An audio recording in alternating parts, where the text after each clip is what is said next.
Hello, everybody. It's Absolute Zero, and I'm back with another review. Today we have Backpack Beatz Mochilla. Backpack Beatz released his first rap album under his current name. For any of you Spanish speakers, you will notice the title is Mochilla, which is backpack, which is really cool. He flipped it. So it's actually pronounced Mochilla, and it's a really apt description of this album.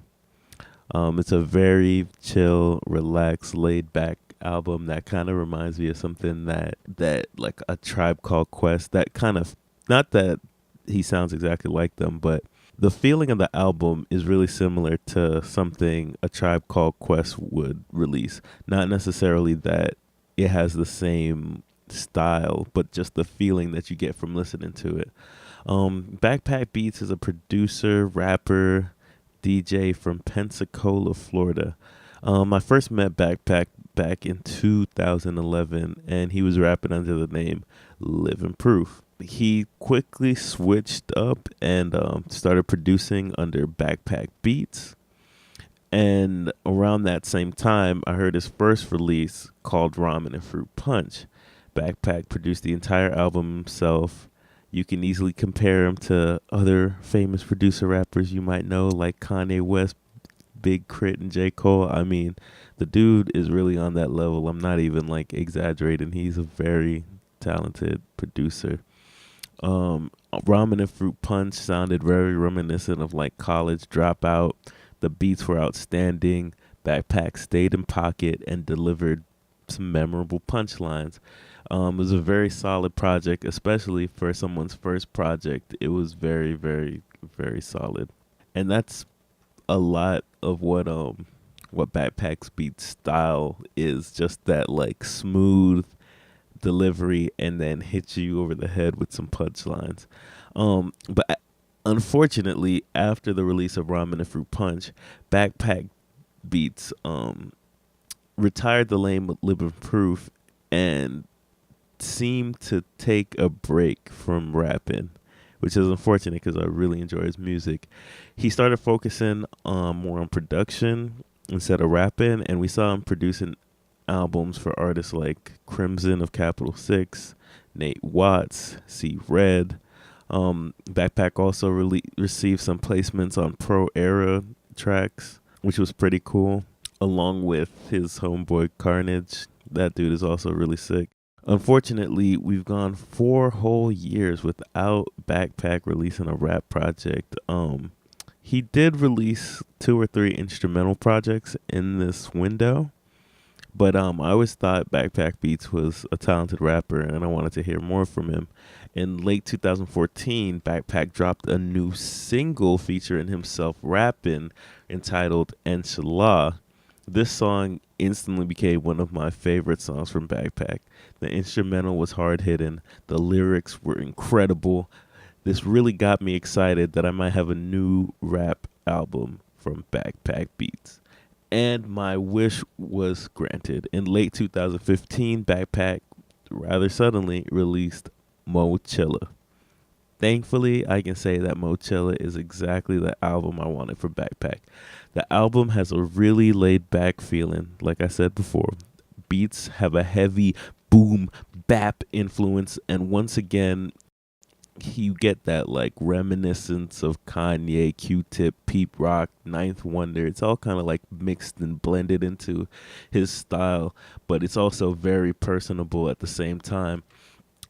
Even though the production is nothing like groundbreaking or super unexpected, Backpack delivers a high level of execution on the project. Beat after beat are expertly crafted, mixed, and layered. The album has an amazing atmosphere that is only possible by a skilled producer such as Backpack Beatz. Even though the album features mostly smooth beats, you still got bangers like Backpack Season and Get Up on Your Job, which are hype and change up the pace of the album. The album contains quite a few features. We see features from a lot of Tallahassee rappers such as JC, Nate Watts, Crimson, and C-Reg. C-Red brings a smooth and controlled verse on Shine, where Backpack and C-Red explain how they come correct on the mic. One for the Treble features Nate Watts and JC. This is an interesting track which features a countdown. Then the MCs relate their verses to numbers. That really reminds me of something like Wu-Tang would do, some like divine mathematics or some shit, you know what I mean? I don't know if this was meant to be like a reference to that, but it definitely went over well. Overall, I would say the features on this album were consistently excellent. And not to shy away from Backpack, because he also comes correct lyrically. My favorite song on the album, hands down, is the song called Murray's Pomade. It's a really interesting track. Backpack is talking about his struggles growing his hair. This story is really personal and quite hilarious. As a black man with difficult hair to style myself, I feel where Backpack is coming from here. Black guys never talk about their hair like that, and it made the song really, really memorable. Go listen to it. It's worth your listen. I also have to talk about Inshallah. This was the first song I heard off the album, and to this day, this track still gets me excited. Backpack Beatz delivers dope bars throughout the track, with a smooth down-tempo beat and a wandering saxophone with some synth chords. The beat sounds deep and layered. The track reminds me a lot of The Vent by Big K.R.I.T. Every time the chorus comes up, it almost gives me chills. It's just, I tried to get verses from my pastor. Talking to my mama, she said, go get your masters. But I got these beats in this mic I'm trying to master. It's just those bars like that. It's just, so good.